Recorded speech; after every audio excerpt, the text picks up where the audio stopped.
간절히 축복합니다.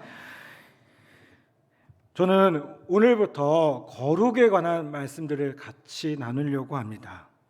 특별히 거룩에 대해서 얘기하며 오늘은 말에 대해서, 혀에 대해서 말씀을 나누려고 합니다. 우리가 거룩함을 이루기 위해서 변화되어야 될 것 중에 하나가 바로 말입니다.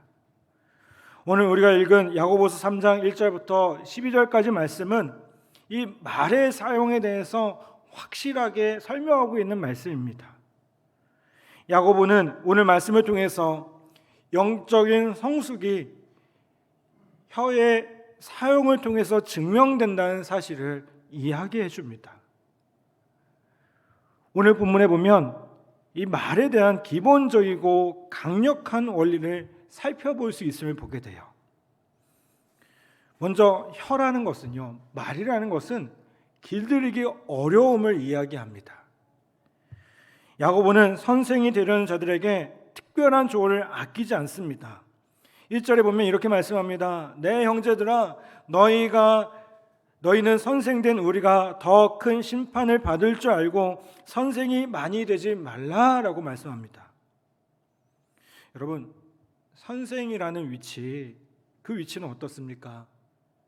자신의 말의 무게와 잠재적인 영향력을 의식해야 하는 위치입니다. 내가 누군가를 가르치는 위치, 내가 누군가를 인도하는 위치에 있다면 어떻습니까? 그 하는 말들을 더 조심할 수밖에 없는 모습임을 보게 돼요. 따라서 여러분, 말을 신뢰롭게 하지 못한 선생은요, 학생들에게 안 좋은 영향들을 많이 미치는 것을 보게 됩니다. 중국의 전설적인 거상 호서람이라는 사람이 있습니다. 이 사람이 이런 얘기를 했어요. 호랑이는 아무 데서나 성과를 부리지 않는다. 어떻습니까? 호랑이가 아무 데서나 성과 부리면 어떻게 될까요? 거기 동물들 살아남겠습니까? 그렇죠? 그만큼 리더라는 것이 말 한마디도 조심해야 하는 위치임을 보게 됩니다. 그런데 야고보 역시 온전한 성숙에 이른 사람으로서 이야기를 하고 있지 않습니다. 2절에 보니까 뭐라고 얘기합니까? 우리가 다 실수가 많으니 라고 말씀해요. 누구보다도 자신의 약함을 잘 알고 있었습니다. 그 자신도 실수한다는 겁니다. 그럼에도 불구하고요, 야고보가 어떻게 얘기합니까? 선생들에 대해서, 말에 대해서 설명하고 있습니다. 여러분, 이건요, 굳이 가르치는 위치에 있는 사람들뿐만 아니라 모든 그리스도인들에게 다 적용되는 내용임을 보게 돼요. 여러분, 말은 성숙의 표시입니다. 우리의 신앙이 성숙했다는 것을 어떻게 드러나겠습니까? 말을 통해서 드러납니다.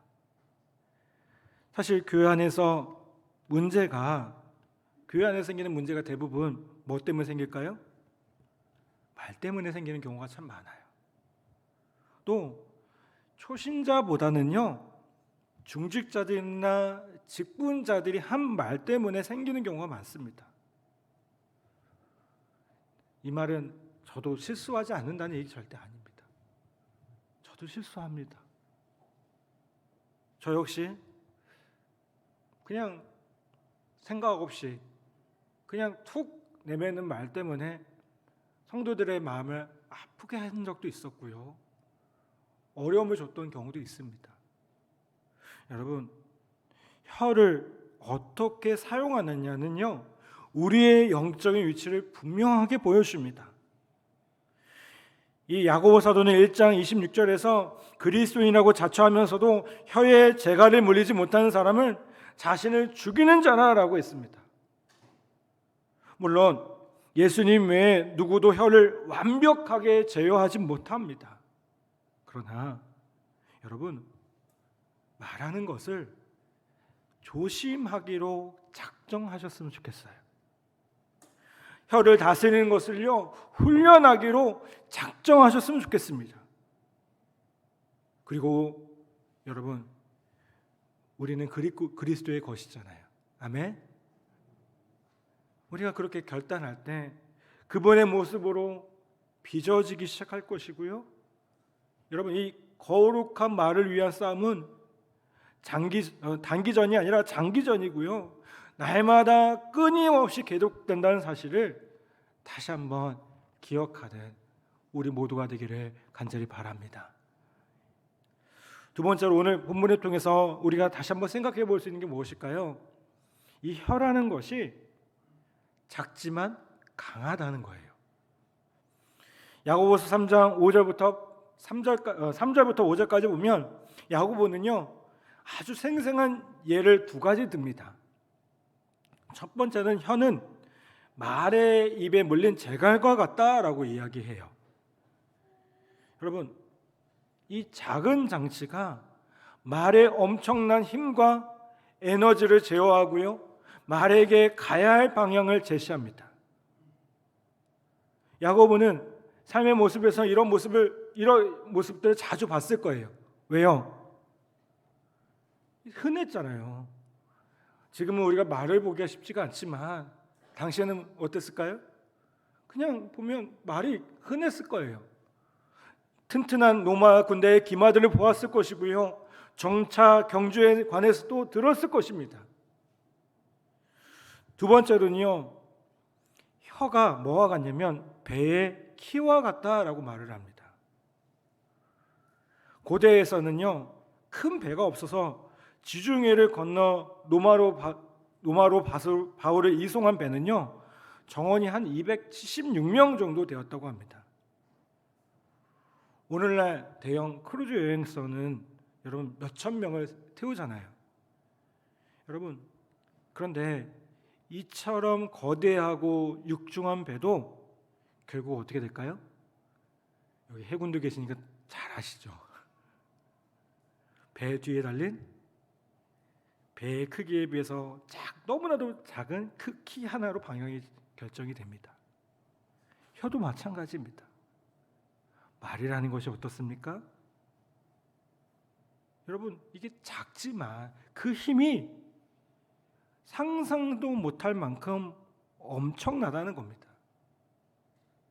여러분, 결국 이 두 가지 예, 말에 입에 물린 재갈, 배의 키와 같다는 것이 뭘 의미합니까? 작지만 강하다는 거예요. 혀라는 것이 작지만 그 힘과 영향력이 상상 이상이라는 겁니다. 여러분, 혀라는 건요 우리의 마음에 있는 숨을 세상 속으로 숨쉬게 합니다. 그런데 안타깝게도요 우리는 이 혀의 악한 영향력에 익숙해져서 그 힘이 얼마나 강한지를 모를 때가 많습니다. 예수님은요 혀가 마음의 생각과 의도를 드러낸다라고 말씀합니다. 입이 하는 말은 마음에서 나옵니다. 여러분, 그런데 담배 피우는 분들 보시면 그 냄새에 익숙해져 있잖아요. 자신이 오염되어 있다는 것을 전혀 알아채지 못합니다. 마찬가지입니다. 오염된 말을 하고 있는 사람은 자신이 무슨 말을 하고 있는지, 어떤 말을 하고 있는지 알아채지 못한다는 겁니다. 그리고 또 다른 면도 있으면 보게 돼요. 성경은 우리의 가장 깊은 바람과 본능과 견해를 표현하는 호흡이 때로는 유익하고 만족스러운 열매를 내기도 한다라고 가르치고 있습니다. 그래서 잠언 15장 4절에 보면 뭐라고 말씀합니까? 온순한 혀는 곧 생명나무이지만 패역한 혀는 마음을 상하게 하느니라 라고 말씀합니다. 여러분, 지혜로운 사람, 은혜로 재창조된 사람은요 그 혀에서 뭐가 나옵니까? 생명이 나와요. 그렇죠? 사람을 살려요. 말 한마디로요 사람을 살립니다. 여러분은 어떠십니까? 여러분의 말에, 여러분의 입에 생명이 있습니까?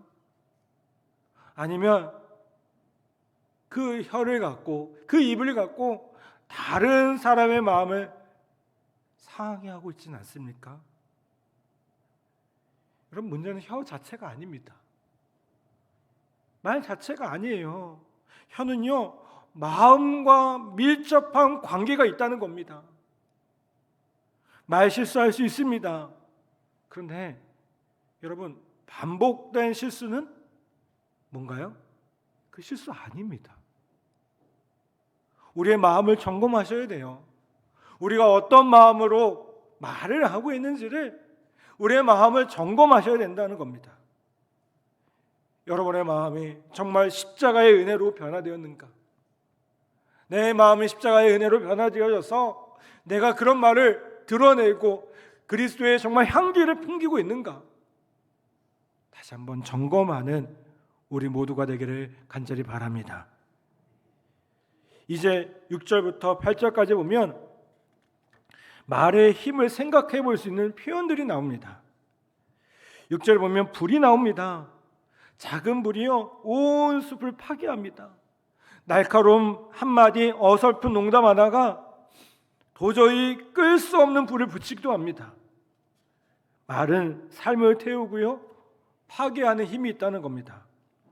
또 6절에 보면 더럽힌다는 표현이 나옵니다.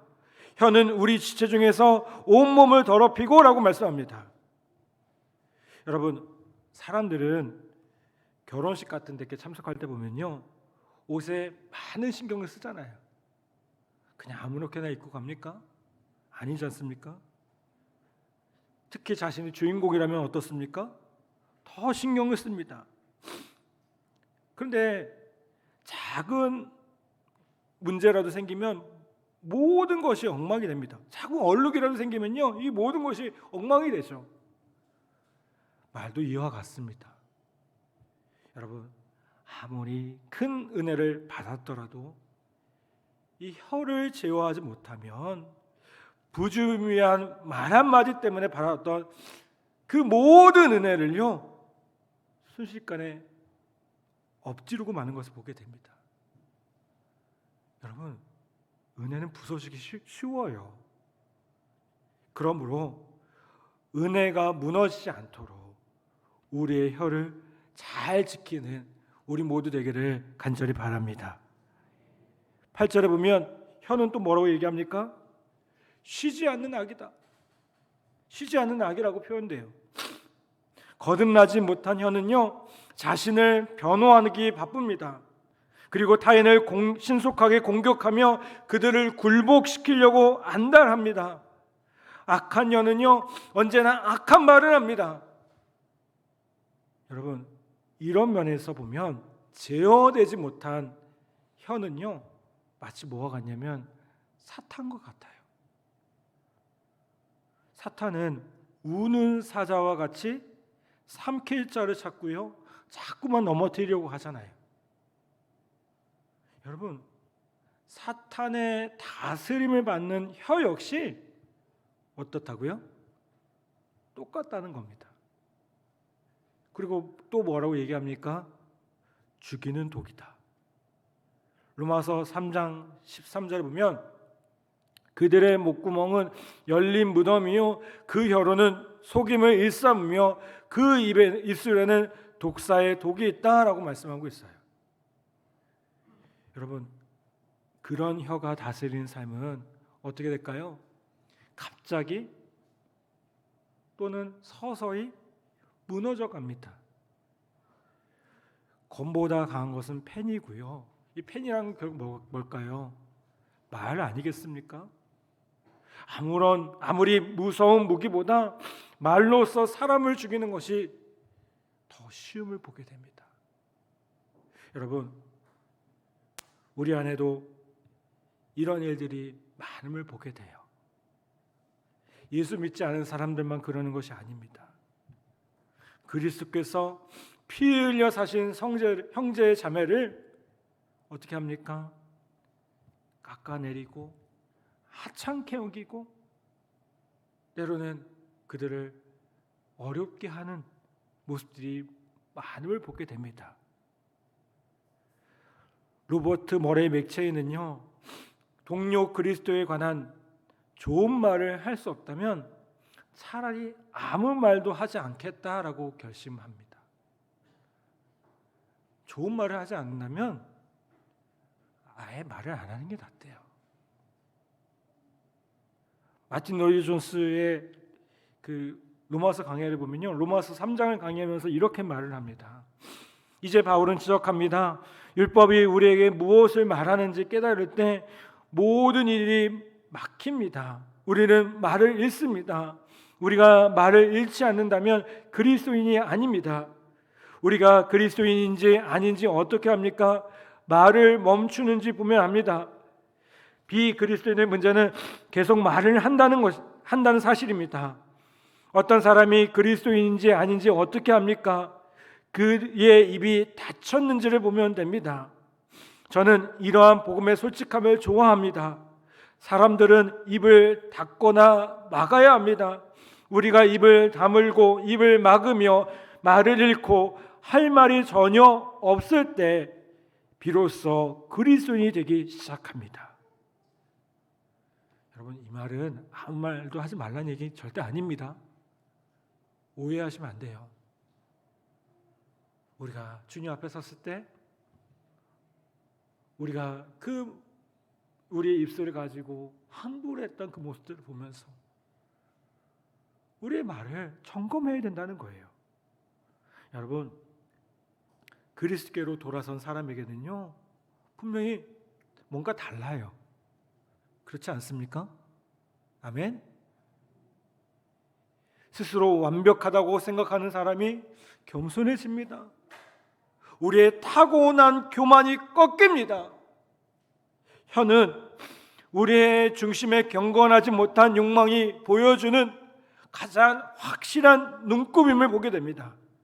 그런데 거듭남을 통해서 이 내적인 교만이 죽고요, 마음에 주님의 빛이 비칠 때 새로운 성향과 감정이 생깁니다. 진정으로 회심한 사람은요, 야곱처럼 다리뿐만 아니라 말도 절뚝거려요.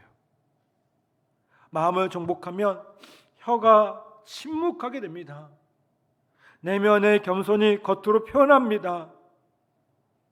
여러분, 이렇게 침묵하며 나아갈 때에 비로소 주님께서 말씀하시는 시간이 될 수 있다는 겁니다. 사랑 여러분, 여러분의 입술에서 악한 것을 말하기보다 주님께서 말씀하실 수 있도록 하기를 간절히 부탁을 드립니다. 악한 것, 더러운 것, 불과 같은 것, 독과 같은 것 내뿜지 마시고 여러분, 예수의 생명이 말하게 하기를 간절히 바랍니다. 우리는 자꾸만 나를 힘들게 하는 사람들을 향해서, 또 나 자신을 향해서 뭐라고 합니까? 자꾸 죽이는 말을 합니다.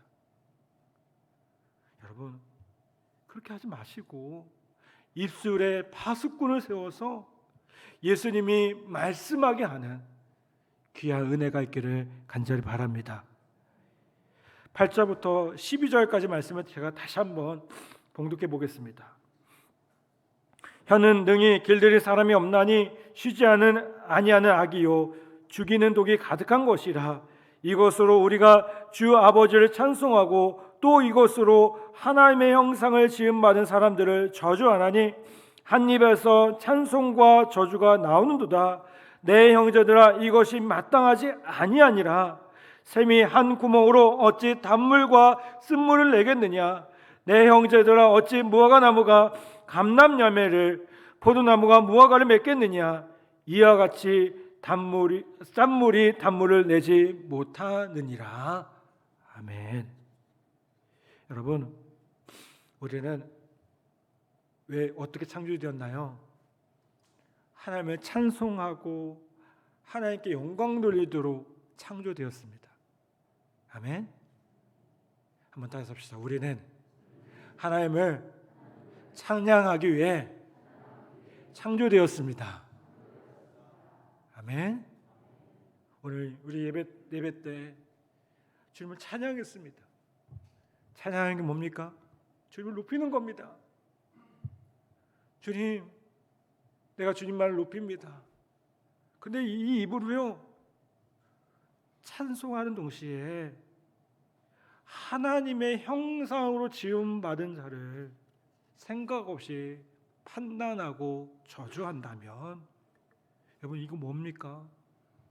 얼마나 큰 죄이겠습니까? 오늘 야고보는 우리에게 아주 실제적으로 조언하고 있습니다. 아주 분명하게 조언하고 있습니다. 여러분, 말을 하기 앞서 여러분의 마음을 점검하기를 바랍니다. 십자가 앞에 분명히 점검하기를 바랍니다. 여러분, 지난 한 주간 우리의 입술이 얼마나 거룩했습니까? 우리의 입술이 얼마나 사랑을 전하고 축복을 전하고 그리스도의 놀라운 은혜들을 전했습니까? 아니면 많은 사람들 아프게 했습니까? 자신을 죽였습니까? 악과 독을 내뿜었습니까?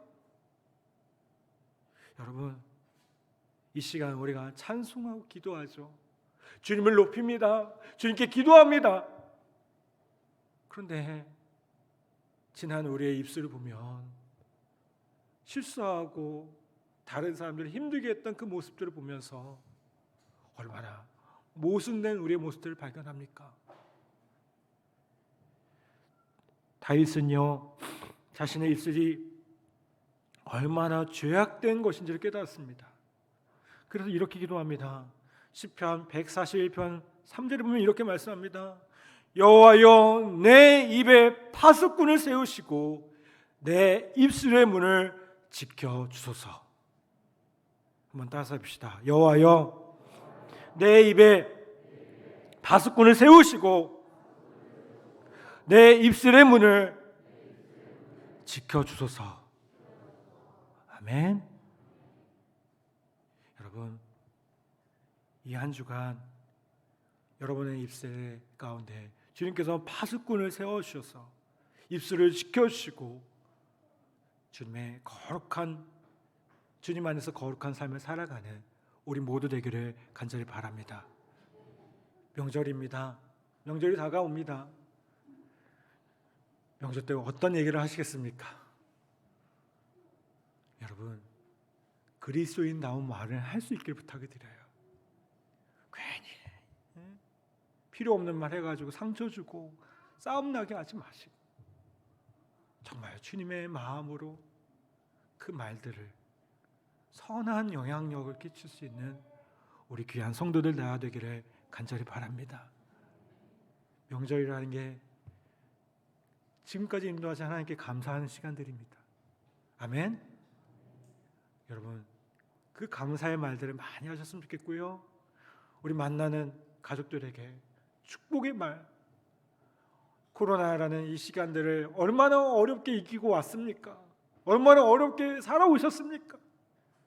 그것들을 함께 축복하고 격려하는 그런 말들을 할 수 있는 우리 복된 성도들 되기를 간절히 부탁을 드립니다. 아멘.